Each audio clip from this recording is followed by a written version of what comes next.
Doctor പറഞ്ഞു, ചേച്ചി ചേട്ടൻ മരിച്ചു കേട്ടോ എന്ന് പറഞ്ഞു. എനിക്ക് മരവിപ്പായിരുന്നു. എൻ്റെ മോളെ ഇറങ്ങി ഓടിക്കളഞ്ഞു. എങ്ങോട്ട് പോയി എന്ന് പോലും ഞാൻ നോക്കിയില്ല.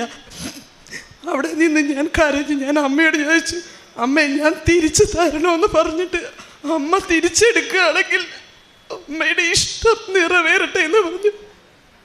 അങ്ങനെ അവര് ആളെ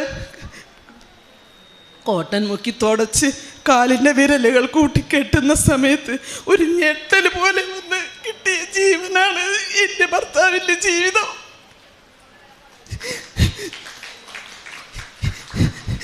ഓപ്പറേഷൻ 9 ലക്ഷം രൂപ ചെലവ് വരുന്നൊരു ഓപ്പറേഷനാണ് അവർ പറഞ്ഞത്. എൻ്റെ കയ്യിൽ സാമ്പത്തികമില്ലായിരുന്നു. പിന്നെ ഞങ്ങൾ എറണാകുളം ഗവൺമെൻറ് ഹോസ്പിറ്റലിൽ കൊണ്ടുപോയി. അവിടെ ചെന്നപ്പോൾ അവർ പറഞ്ഞത് ഇവിടെ ഓപ്പറേഷൻ നടക്കും 4.5 ലക്ഷം രൂപയ്ക്ക്. അതും എൻ്റെ കയ്യിലില്ലായിരുന്നു. ഞാൻ സഹായം ചോദിച്ചവരൊക്കെ എനിക്ക് ചോദിച്ചതിൻ്റെ 4 ഇരട്ടി തന്ന് എൻ്റെ ഭർത്താവിൻ്റെ ജീവൻ ഈശോയും അമ്മയും കൂടി തിരിച്ചു തന്ന സാക്ഷ്യമാണിത്. എനിക്കൊരിക്കലും പ്രതീക്ഷയില്ലായിരുന്നു.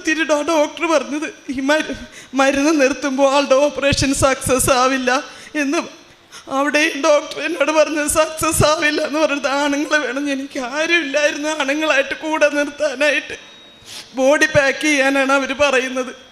അവിടെ നിന്നും അമ്മയും മാതാവും എനിക്ക് തന്ന ഇത്രയും വലിയ അനുഗ്രഹത്തിന് എൻ്റെ ജീവിതകാലം മുഴുവനും ഞാൻ കോടാനുകൂടി നന്ദി പറയുകയാണ്.